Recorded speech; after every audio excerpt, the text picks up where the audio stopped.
Welcome back to another episode of the InvestorKit podcast, and it's your host, Arjun, Head of Research at InvestorKit Buyers Agency. And today's episode, we go deeper into the world of finance. And the key of doing that is that property, as we all know, isn't just a game of property. Property is the game of finance, property investing that is, with a few houses thrown around, right? And so with finance, I'm very, very lucky to be speaking to some of the best in the country when it comes to, service, when it comes to scaling portfolios, when it comes to just being able to make sure that the right pieces of the puzzle come together. And so in today's topic, or in today's episode, I wanted to go deeper into the world of LMI, Lender's Mortgage Insurance, for those that don't know. And LMI is an interesting one because there are moments where it could be the decider between starting sooner or later for your first property. It can be the decision between a smaller or bigger purchase price, and it can be the decision that's between scaling a portfolio in quick succession versus staggering and waiting. There's many pros, there's many cons, and what better person than Deon, who I've got on the line, to be able to go through that with me. Now, a little bit about Deon. Deon's got over a decade of experience across banking and business banking as well, financial planning qualified, as well as now a mortgage advisor, and that too a very successful one at Affinitas Finance. And Deon, if I botch the name, just tell me when it comes to the company. We'd love to hear more about it. But secondly, Deon is also someone who's actually worked closely with a few mutual clients. So it's not just me getting a couple of randos on the show and just going, hey, let's have a chat. It's more about me going, hey, that was a brilliant experience that client felt, from speed of approval to communication to strategy. I want to speak to this guy. And so when we have moments like that, we have moments like today where we get to hear from experts. And so Deon, mate, welcome. And if you haven't picked it by the accent as you hear Deon, he is a South African. And yes, they are, in my opinion, as a fellow rugby fan, a Kiwi though, I reckon they might take it out this year and be champs again. So Deon, mate, welcome to the show. Arjun, thank you so much for having me. And yeah, fingers crossed. Let's hope that the best team on the day wins, and it's good rugby all around. And yeah, appreciate you bringing me on, and let's have a chat. Let's see how we can unpack some of the challenges that some of the clients might be facing at the moment. Now, Deon, I know you're in Queensland now, right? In Brizzy, is that correct? That's correct, yeah. Awesome, my friend. And I know when it comes to the hot topic today, mortgage insurance, why don't we firstly start like really high level and talk about what it is and why it exists? Yeah, so Lender's Mortgage Insurance is really just there to enable clients to get into the property market a bit sooner, where they don't have a deposit. And generally 20% is the norm. There are lenders out there that will usually give you the ability to put a 15% deposit or 10%, depending on your industry, your qualifications. But realistically, LMI is there to protect the bank in the event of any defaults if the property value changes, if you have to sell. So it's really just an ability to get you into the market sooner, and pay a slight premium for that. Now, when people are constantly thinking about whether they should or shouldn't, obviously there's many people in the for and many people in the against. Why might people be against it, and why might people be for it? It's an interesting one because it depends on where you're at, right? And I think the conversation for me, and I can speak firsthand on this basis, being an immigrant, landing in this country around 6.5 years ago, trying to get into the property market was one of the major challenges, and the conversations that I have with a lot of clients, especially first home buyers. And I think it's that, for me, it's the conversation of, the cost of rental versus the return in the long run, right? And I believe that if you're spending money on rent, in most instances, your LMI premium is probably going to be less than that or that about, depending on the purchase price. So it's an ability to get you into the market sooner, as long as your cash flow can sustain the repayments. Because over time, your rent money is dead money, right? It's not going anywhere. It's not giving you any benefit. It's only helping your investor, which is good for investors. But if you're trying to get into the market, it's a way to get into it sooner. And I think there's just a bit of a stigma out there that LMI is a cost. But in my opinion, it's really just, if the LMI is $10,000, $15,000, $20,000, it's really just an extra price you're paying for the property in the long run. And it's a good point you mentioned then. So when someone thinks of LMI, there's many industries as well who don't have to pay it. And this is something that people don't realize. And it's a constant education process, I assume, in your world, right? When it comes to a couple of key industries, I know there's many under the hood with different banks and things. What would be a couple of key industries as to where they can get mortgage insurance waivers? Yeah, so for example, definitely in the medical space. So at the moment, we're assisting quite a few doctors, professionals that essentially would get those waived by particular lenders. There's some lenders that have recently opened it up to nurses as well. So the healthcare sector is really a strong one, but then accountants and engineers and some of the professionals out there as well can also qualify for those. But that aside, there are actually lenders out there that will assist you if you're not in any of those industries at all, right? So they will allow you to go up to, say, 90% without any LMI or 85% without any LMI. But what they do is they essentially will charge a premium on the interest rate, and that's their risk mitigant to the end of it. So Deon, when it comes to LMI, we've talked about those percentage ranges, right? Now, have you noticed a sweet spot in percentage where the fees are kind of like not too much, not too less, and it's like that sweet spot of, hey, this is probably where it doesn't get too ridiculous? Yeah, I'd say 90% is really the sweet spot in my opinion. Anything above 90%, the premium does jump up a fairly decent amount. And again, it's not really about the premium in the long run for me. It's more about the cash flow. Can you afford the repayments? If you're paying for a property, all that you've got to understand is that you're adding that premium onto the price of the property. And that, in my opinion, is where it comes down to the return on the investment, right? It's making sure that, you're not paying that rent for the longer period, meaning you're in the property market sooner, you've got an asset that's appreciating, it's growing over time, and you're paying that balance down. And that's if you're paying the principal and interest off. So yeah, 90% is generally that sweet spot. Anything between 80 and 85, it's not too bad, but 90, 95, and then above, it really gets quite expensive. Yeah, got it. And with that LMI, I think another thing that many people sometimes forget is like there's inclusive of LMI, then plus LMI. And I notice people like coming to settlement time and they go, oh, I was chatting to my broker and it was actually inclusive of LMI. I got to scrape up a little bit of that extra cash on the side. Exactly. I think that's another key thing for listeners to think about. Now, in LMI discussions with clients, Deon, there's obviously one piece that we've mentioned, which is the cost. But there's also some other considerations that sometimes people need to weigh up, which comes back to a cash flow point. If I'm not mistaken, there's also interest rates and servicing variations. Could you give us a little bit of insights on that, if applicable? Yeah, absolutely. So at the end of the day, a lot of the lenders will charge a higher interest rate, a premium, once you go into LMI territory, which, again, ranges to 0.5% to 1% to 1.5% above their advertised rates at, say, 80%, which, again, when you're looking at it from a cash flow point of view, does your budget allow for the repayments? And then from a servicing point of view, the lenders are still going to charge their buffer on top of that, which in most instances is still 3% with the majority of the lenders out there. And there are some lenders out there that are looking at their servicing rates and dropping them to 2% and 1% as well, which ultimately does give you a bit more affordability under the hood from a servicing perspective. But at the end of the day, it comes out to the numbers going out, right? The money that you actually have to contribute each month. That's a really good point. And you've mentioned that a few times in today's chat. You've talked about how the money in, the money out, and if a person can handle that. I think that's such an important point that people need to have sink in when tuning into this episode, because if you notice that, what Deon's really saying is that if you have the money to have a buffer, if you have the availability and ability to pay the repayments of the loan, whether it's negative a little bit or highly negative, and your money's working for you in a long-term compounding asset, using tools like LMI does get you ahead to bring forth that purchasing decision. And everyone I speak to in their 50s and 60s has always said, I wish I'd done this earlier. No one has ever come to me and gone, I'm so glad I started investing in my 60s. I'm so glad I started scaling up my portfolio in the 50s. No one said it. Everyone's like, Arjun, we need to catch up, please. Let's get this going.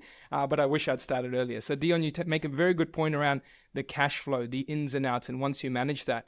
I wanted to speak to you about another thing on LMI, and this is specifically around, like, when you consider it, how does that buyer that's considering it, start to think of too much as too much? Like, do you just bring it back down to the repayments? Do you bring it back down to, the wait a little bit, get it down to 90 or 89? Because we've noticed some big differences in between an over 90% loan, as you said, in mortgage insurance premium and just below 90. Or is it back to the cash flow component again? Would love to know your thoughts there. Yeah, so for me, I think it really comes down to the cash flow, right? That's really what it sits sits on is whether that affordability is evident in terms of your budget.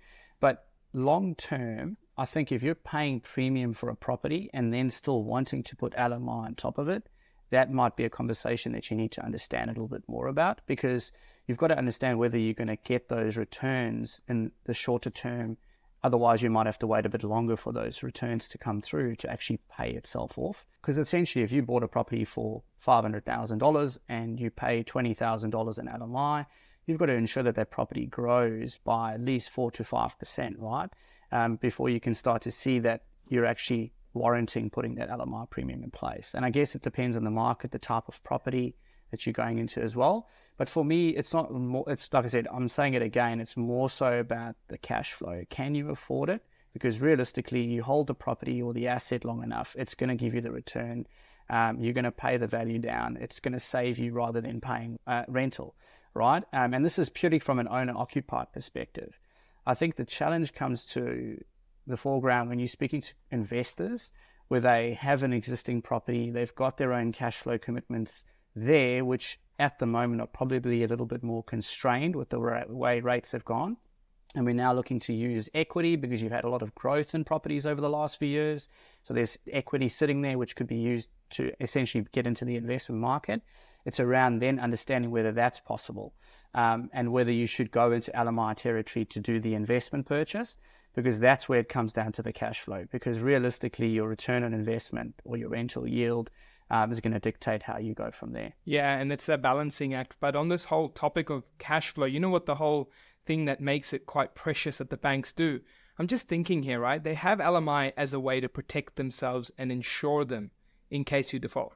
Yet, they have a choice of the cost that they charge you, and they choose to charge you more than a non-LMI. Well, I'm just thinking here, look, there may be some underlying funding costs that we don't know that they want to pass on, but my whole thinking was the funding cost is the cost of LMI that they're passing on, and then they want to charge you more interest. If you're trying to avoid defaults, do you probably want to not charge us more interest if you're trying to get LMI to protect yourself? It's a bit of a counterproductive thing. Catch-22, yeah.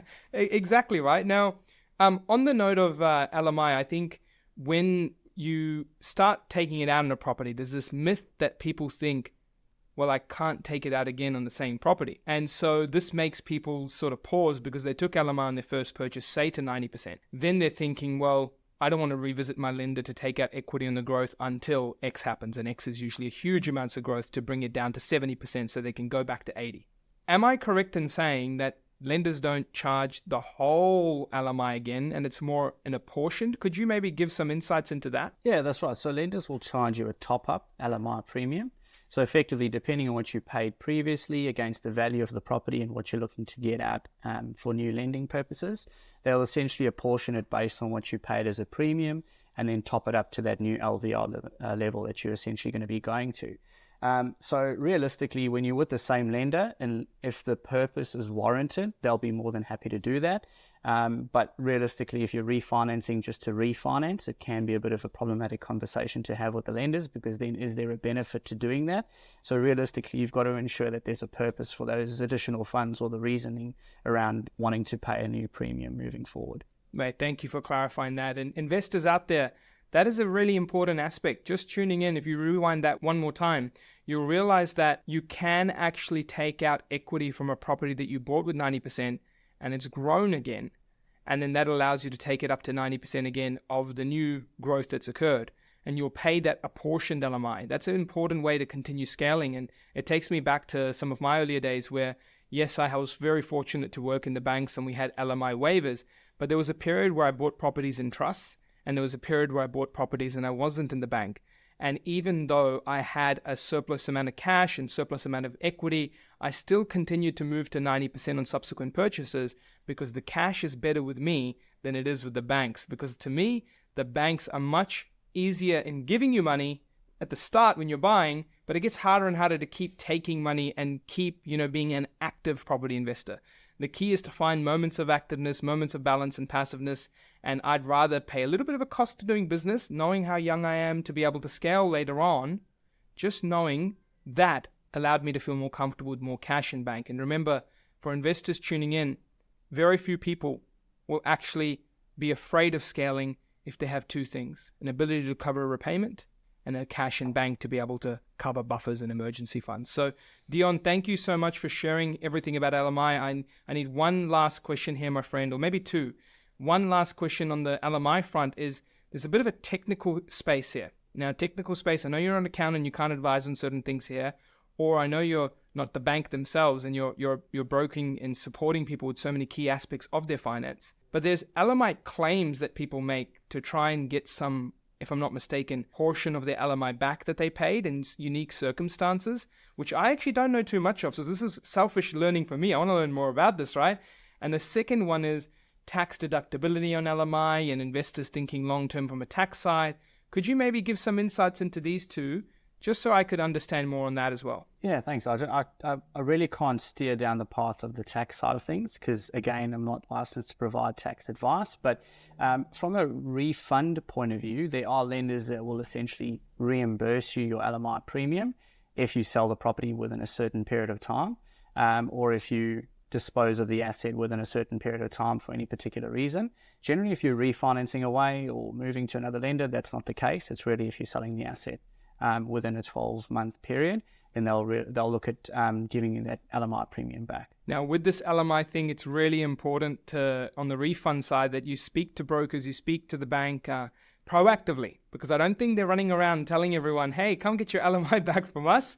It's definitely something that you have to be more open about and talking about, because this is something new that's come to me in terms of learning. So I've seen some circumstances, as you said, which was a loan repaid in a 12-month or less, loan repaid between 12 and 24 months, mortgaged being fully paid or sold off, certain equity releases and not having the full top-up, as you mentioned, or the full payment. So there's a few interesting things. And look, banks differ. Some banks only offer 25% back. Some banks offer 40, 50% back. So it's something to get deeper into and just speak to the bank about. But trust me, no one's going to be running and calling you clients to say, hey, look, it's Westpac here. We wanted to give you some money back from the LMI you paid us. So be sure to reach out and learn more about it that way.